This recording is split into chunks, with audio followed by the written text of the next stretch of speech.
하나님의 은혜를 감사합니다. 부족한 종을 단위에 세우셨사오니 능력의 장중에 붙드시고 하나님 은혜의 말씀을 전하는 도구로만 사용하옵소서. 말씀을 듣고 강하고 담대하라. 하나님 말씀하시는 음성으로 우리의 심중이 다시금 새 힘을 얻게 하옵소서. 감사하고 주님의 이름으로 기도 올렸나이다. 아멘. 할렐루야. 네. 앞에도 이쁜 사랑합니다, 축복합니다 인사하시죠. 네.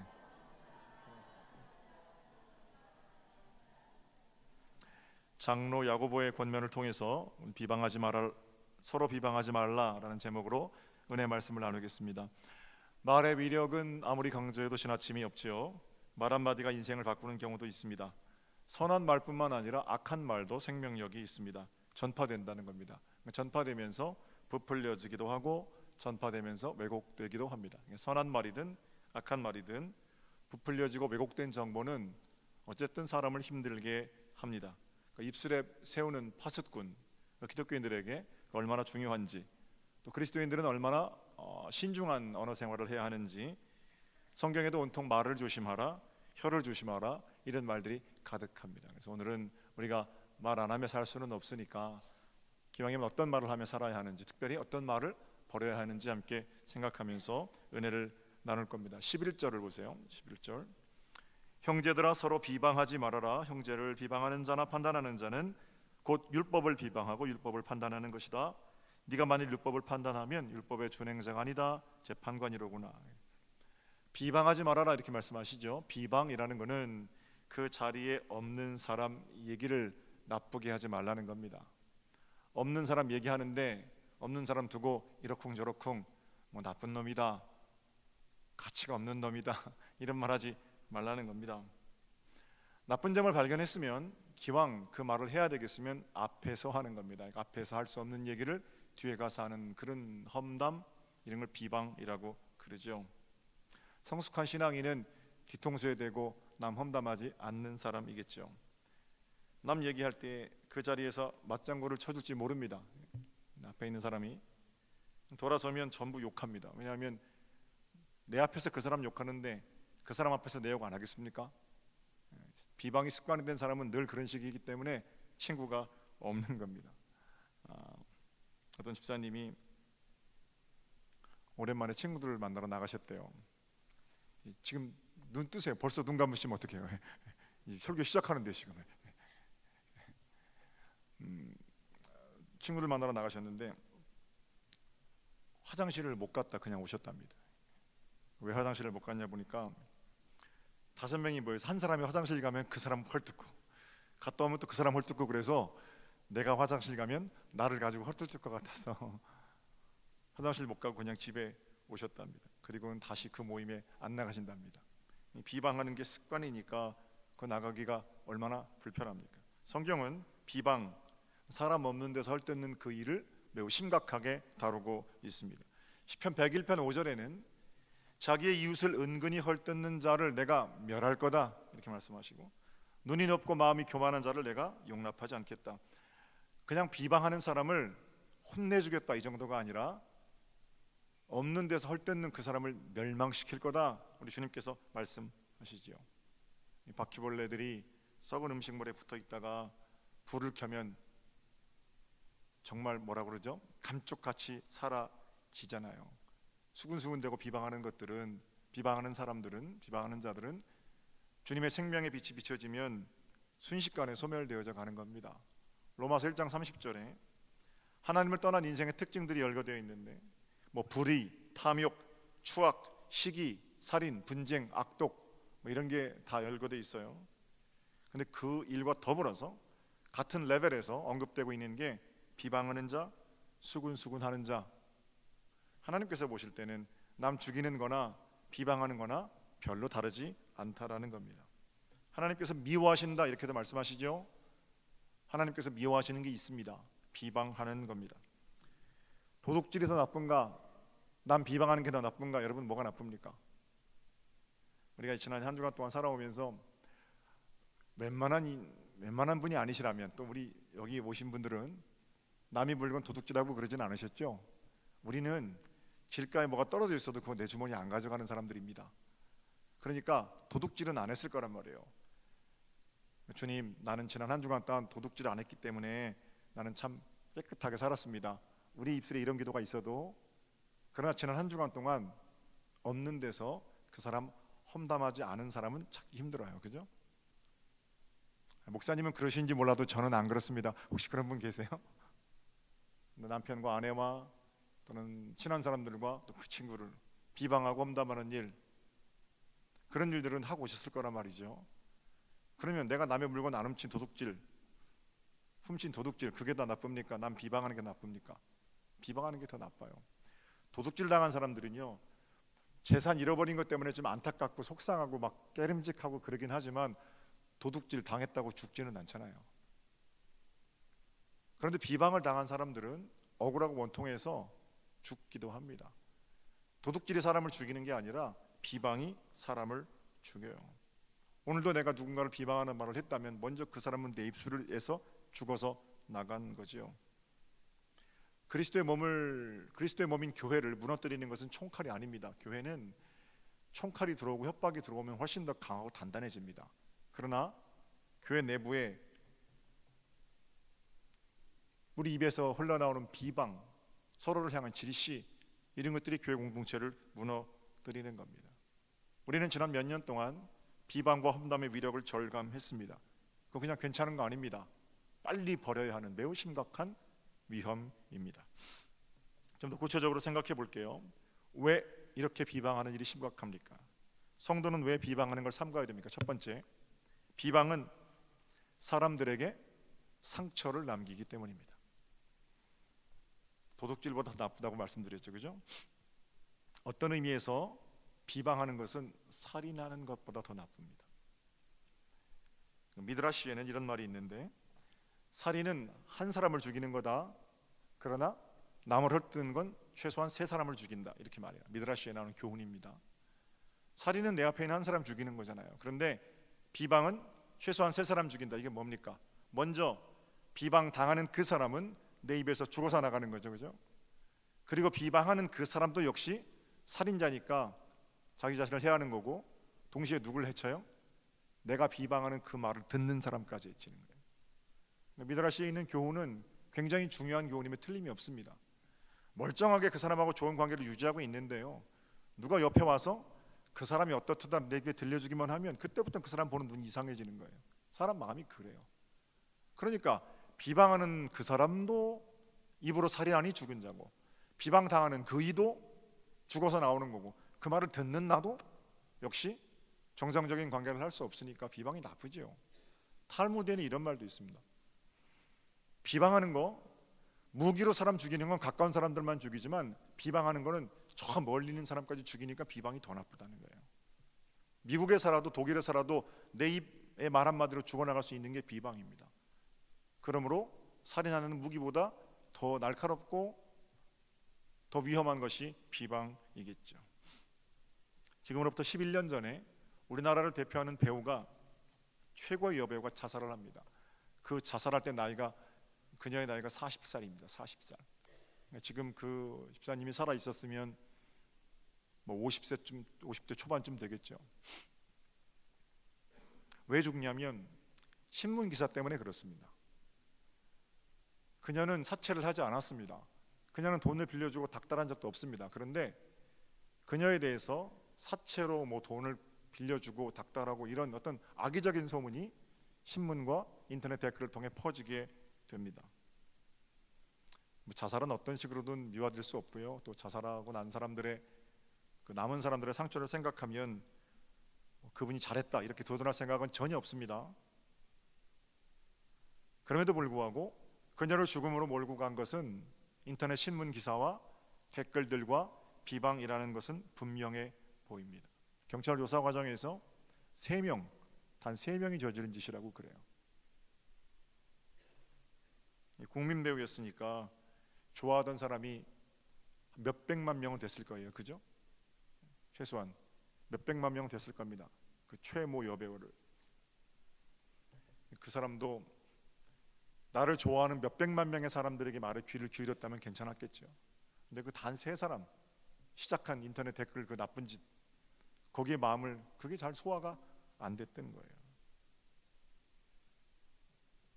모든 사람을 사랑하라, 바보 아니면 할 수 없는 일입니다. 성경에 모든 사람을 사랑하라는 말은 없어요. 서로 사랑하라는 말이 있죠. 원수를 사랑하라 이런 말은 있어도 모든 사람을 사랑하라, 오히려 성경은 그렇게 말하는 대신에 찍어낼 것은 찍어내고 멀리할 것은 멀리하라 이렇게 가르칩니다. 사랑하는 여러분, 만약에 여러분 비방하는 자리에 있다면 속히 일어나셔야 합니다. 비방하는 대상을 죽이고 비방하는 나를 죽이고 그 비방을 듣는 자를 죽이는 일이기 때문입니다. 일전에 제가 설교 시간에 말씀 한번 드렸는데요, 어떤 마을에 두 남매가 살고 있었는데 엄마가 술주정뱅입니다. 그리고 아버지는 그 두 남매를 놓고 어디로 갔는지 몰라요. 그러니까 아버지 얼굴도 모르고 알코올 중독자인 어머니가 그 두 남매를 키웁니다. 근데 오빠가 병에 들어요. 이 엄마는 오빠를 돌볼 생각이 없어요. 술에 완전히 붙들려가지고. 그러니까 오빠가 약을 못 먹으니까 이 동생이 돈이 있어야 약을 사서 먹을 거 아니에요. 그러니까 이렇게 열심히 노력하다가 안 되니까 몸을 팔아요. 그래서 자기 몸 판 돈을 가지고 오빠 약을 사서 오빠 약을 댑니다. 마을에 그런 소문이 퍼지게 되고 사람들이 그때부터 수군수군대고 비방하기 시작합니다. 결국 그 소문이 오빠의 귀에 들어가는, 오빠는 어떤 마음이겠어요? 아니 내 동생이 몸 팔아서 내가 목숨을 연명하나? 이러고 오빠가 권총으로 자살해요. 그 동생은 오빠 때문에 그렇게 했는데 오빠가 죽으니까 삶의 의욕이 없잖아요. 동생도 강물에서 투신 자살합니다. 작은 마을에 난리가 났죠. 그리고 작은 마을 교회에서 장례식, 오빠와 동생이 있는 장례식 자리에서 목사가 이렇게 설교를 합니다. 삶과 죽음의 주관자가 되시는 주님께서 마지막 심판의 날 제게 네 양이 어디 있냐라고 물으신다면 주님, 저는 대답하지 않겠습니다. 주님께서 다시 제게 양들이 어디 있냐고 물으신다면 저는 다시 역시 대답하지 않겠습니다. 만약 주님께서 세 번째로 네 양들이 어디 있냐 이렇게 물으시면 저는 이렇게 대답하겠습니다. 주님, 그놈들은 양이 아닙니다. 이리떼들입니다. 형제와 자매를 헐뜯는 사람, 교회를 헐뜯는 사람, 목사와 장로를 비방하고 헐뜯는 사람, 과연 양인지 이리인지 판단하는 것은 여러분의 몫입니다. 민수기에 모세가 구스 여인을 아내로 맞아들이게 됩니다. 구스 여인은 피부가 좀 검은 사람이에요. 유태인이 아닙니다. 모세가 구스 여인을 아내로 맞아들이니까 모세 동역자였던 미리암과 아론이 모세를 비방합니다. 비방했다, 성경 그렇게 되어 있어요. 비방하는 건 뭐냐면 모세 앞에서 이게 옳습니까? 라고 물은 게 아니라는 거예요. 뒤에서 저 지도자라는 놈이 저렇게 이렇게 비방했다라는 겁니다. 그 비방의 결과로 미리암과 아론은 7일 동안 문둥병에 걸리게 되죠. 저는 이 본문이 목사를 비판하지 말아라 라고 읽혀지는 것이 염려스럽습니다. 물론 목사의 권위는 존중되어야 합니다. 설교자이기 때문입니다. 그러니까 목사의 성품이나 목사와 틀어진 관계가 말씀을 가로막아서는 안 되지요. 그래서 할 수 있으면 좋은 관계를 유지하는 것이 좋습니다. 그러나 이 말씀은 목사만 비방하지 말아라 이렇게 읽혀서는 안 됩니다. 서로 비방하면 안 되지요. 특별히 그런 건 이제 염두에 두고라도 여러분과 제 안에 세워진 권세들이 있습니다. 각종 지도자들이 있어요.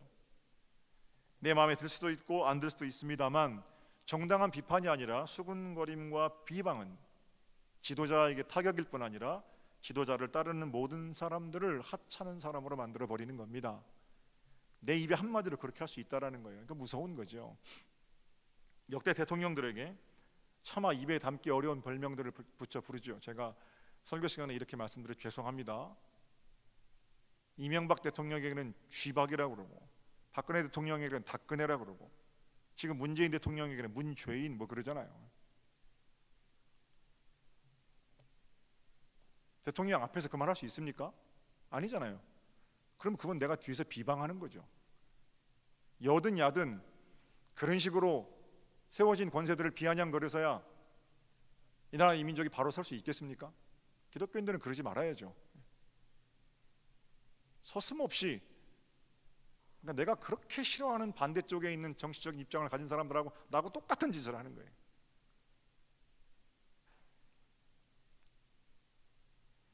특별히 우리 가운데 세우신 권세들이 있습니다. 교회 안에서 목사는 존경해 주시는 만큼 잘합니다.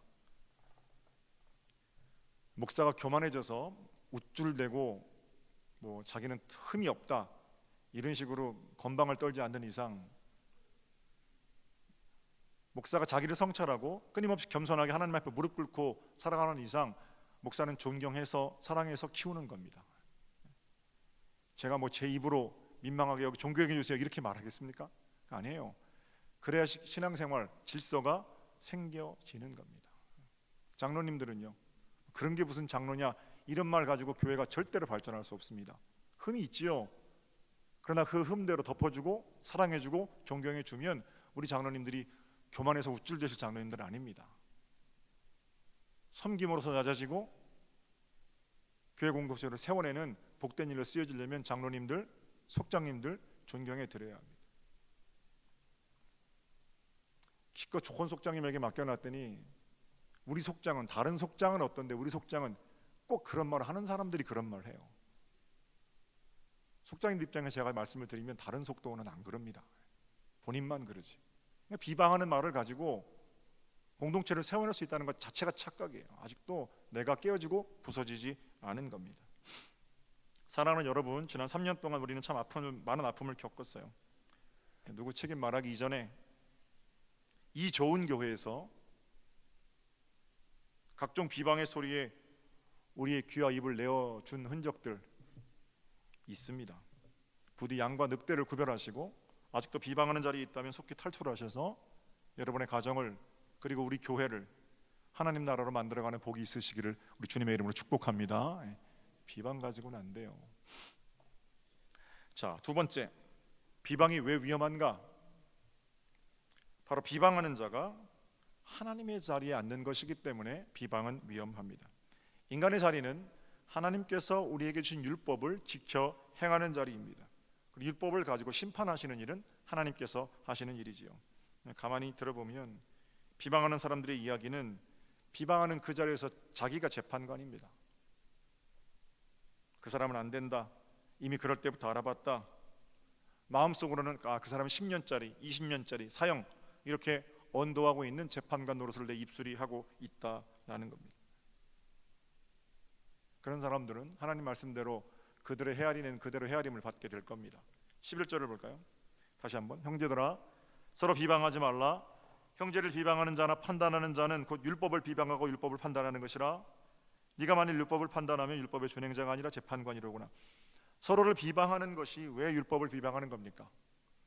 판단하는 것이 왜 율법을 판단하는 겁니까? 율법에는 서로 비방하라, 서로 판단하라. 만약에 율법이 이렇게 되어 있으면 율법을 준행하는 거죠. 그러나 율법에는 어떻게 해요? 서로 사랑하라, 사랑으로 서로의 허물을 덮으라 이렇게 되어 있으니까 그 율법의 정면으로 거스르는 거죠. 서로 사랑해야 할 사람들이 서로 비방하고 있으니까 그건 율법을 비방하는 거고 율법을 주신 하나님을 비방하는 것이 된다라는 겁니다. 명심하셔야 할 것, 우리는 율법을 지켜 행하는 자들입니다. 여러분과 저는 사랑하기 위해 또는 사랑받기 위해 태어난 자들입니다. 지난주에 말씀드렸지만 모든 율법의 이면에는 조문과 이면이 있어요. 표면과 이면. 모든 율법의 어떤 법조문의 이면에는 하나님의 사랑이 있습니다. 하나님께서 매일 우리 가운데 사랑을 부어주시기 때문에 주일 아침에 예배당에 나오는 거고요. 하나님께서 우리에게 사랑을 부어주시기 때문에 우리가 헌금도 드리는 거고 봉사도 하고 억울한 일을 당해도 참고 하나님의 그 사랑 때문에 괜찮은 것, 그게 그리스도인입니다. 하늘과 이어진 그런 사닥다리가 없으니까 매일같이 사람들 바라보고 비방하고 불평하고 원망하는 거죠. 그런가 하면 사랑하는 자는 율법을 다 지킨 거다, 사랑은 율법의 완성이다 그러잖아요. 내가 법조문을 지키지 못했어도 사랑하는 마음, 이거 확인하면 율법을 다 지킨 걸로 인정해 주겠다, 우리 주님 말씀이지요. 율법을 다 지켰다고 해도 사랑하는 마음이 없으면, 늘 그렇게 불편한 마음으로 우쭐대는 마음으로 사람 판단만 하고 있으면 그건 자신이 율법의 재판관이 되어 있는 겁니다. 그게 지옥이죠. 딴 게 지옥이 아니라. 그 사람 잘하는 건 하나도 안 보이고 매일 허물만 보이고 끌어내릴 궁리만 하는데 어떻게 그 마음이 편하겠어요. 정작 자기 자신에게 있는 산더미 같은 죄는 보지 못하면서 남의 눈에 있는 티끌만 봐는 그런 일이 천국의 삶이겠습니까? 사랑하는 성도 여러분, 그럴 수도 있다. 아닙니다. 그럴 수 없습니다. 대충 넘어갈 일이 아니에요. 사람이 살면서 어떻게 남 얘기 안 하고 남 험담 안 하고 무슨 재미로 사나? 그런 얘기 하지 마십시오. 그런 얘기 하시는 분들은 그런 재미로 사시는지 몰라도 신방단에 보면 좋은 얘기하고 사람 살려내는 일하고 그렇게 사시는 분들이 얼마든지 있습니다. 저는 여러분의 말이 덕을 세우고 생명을 살리는 일에 쓰여지기를 주님의 이름으로 축복합니다. 한 가지만 더 생각해 볼게요. 왜 비방이 심각한가? 비방하고 판단하는 그 일은 결국 하나님에 대한 주권 침해이기 때문에 그렇습니다. 12절을 보세요. 12절. 입법자와 재판관은 오직 한 분이시니 능히 구원하기도 하시며 멸하기도 하시느니라. 너는 누구이기에 이웃을 판단하느냐? 심판 하나님의 일입니다. 성경은 아주 여러 곳에서 심판하지 말아라 이렇게 경고합니다. 심판은 하나님의 일이기 때문에 우리가 심판하면 우리는 하나님의 일을 침범하는 것이 됩니다. 월권이라는 거예요. 그리고 뼈아픈 질문, 네가 누구이기에 이웃을 판단하느냐? 너는 누구이기에 이웃을 정죄하고 비방하느냐? 장로 야고보를 통해서 저와 여러분에게 주시는 하나님의 강력한 요청, 물음입니다. 사랑하는 서든교회 성도 여러분, 저는요 우리 교회 제가 79년도에 이사 왔어요. 아버지 손잡고. 다른 건 몰라도 세상에서 제일 좋은 교회라고 저는 생각합니다. 부디 아직까지 헐뜯는 입술이 있다면 당장 멈추십시오. 그리고 그 입술로 이제는 아름답게 서로를 감싸주고 생명을 살려내는 그런 말들을 내뱉으시면서 사랑의 공동체를 만들어 가십시오. 둘러앉으면 좋은 얘기, 서로에게 덕이 되는 얘기, 그런 얘기 나눌 때 그게 천국이 되는 거죠. 말이 바뀌면 삶이 바뀌어요.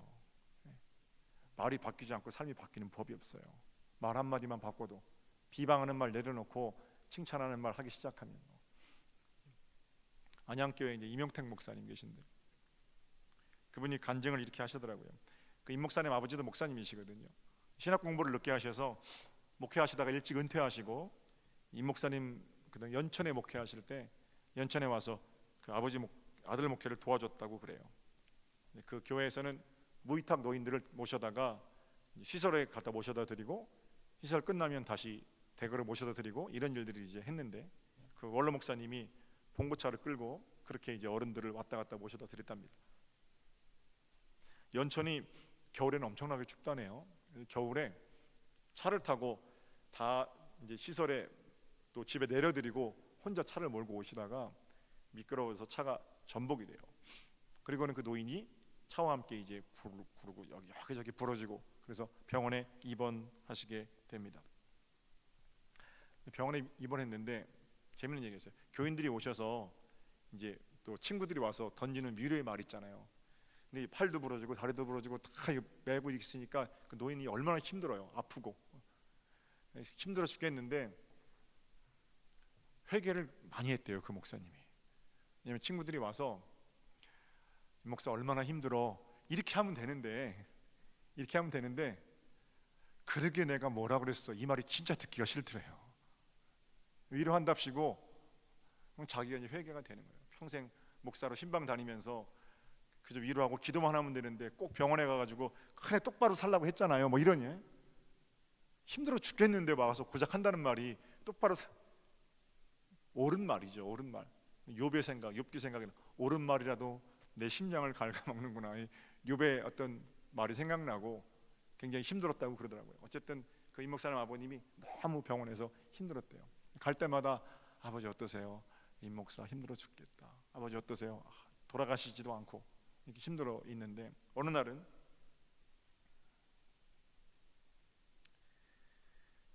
그 병원에 갔는데 아버지 얼굴이 너무 환해지셨답니다. 그래서 이제 나 낫나 보다. 아버지 어쩐 일이세요? 오늘은 어떻게 얼굴이 이렇게 밝으세요? 그러니까 그 아버지 목사님이 이렇게 말씀하시대요. 임 목사, 내가 말을 바꿨다. 말을 바꿨더니 병이 낫는 것 같아 그러더래요.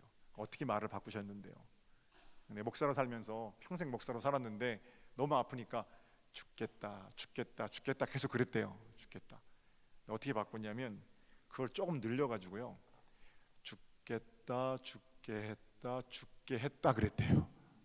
죽게 있다, 죽겠다 죽게 있다 죽게 있다. 별로 재미없으십니까? 예. 그러니까 재밌는 얘기예요. 죽겠다 죽겠다 죽겠다 그러다가 죽겠다는 말이 나올 때, 습관적으로 나올 때 죽게 있다 죽게 있다 이런 식으로 바꿨대요, 말을. 그러고 나니까 처음에는 그냥 말을 그렇게 했을 뿐인데 나중에는 내가 지금 아픈 것도, 내가 사는 것도, 죽는 것도 다 죽게 있구나라는 고백이 되더라는 거예요. 그러면서 아픔도 좀 덜하게 되고, 죽게 있다 그리고 보름 있다가 하나님께로 돌아가셨다고 그러더라고요. 폐병이 발병해서 하나님께로 평안히 돌아가셨다, 그런 간증을 하시더라고요. 사랑하는 여러분, 모든 판단은 주님께 있음을 믿으시기를 바랍니다. 죽겠다 이런 말, 죽여야 한다 이런 말, 죽을 사람이다 이런 말 입술에 나오려고 하거든 오늘 설교 말씀 기억하시고 죽게 있다 라고 바꾸셔서 우리의 말이 서로를 비방하는 죽이는 칼 같은 말이 아니라 서로를 살려내는 생명의 말, 그렇죠? 생명의 말로 사랑의 집을 짓고 은혜의 말로 생명의 집을 짓고 그렇게 살아가는 복이 한 주간 여러분의 것이 되시기를 우리 주님의 이름으로 축복합니다. 비방하는 자리 그거 괜찮은 거 아닙니다. 박차고 일어나십시오. 여러분을 죽이는 자리입니다. 생명을 살리는 말의 자리, 거룩한 자들과의 모임, 그 아름다운 일들을 도모하십시오. 그런 일들을 통해 우리가 살아날 수 있습니다.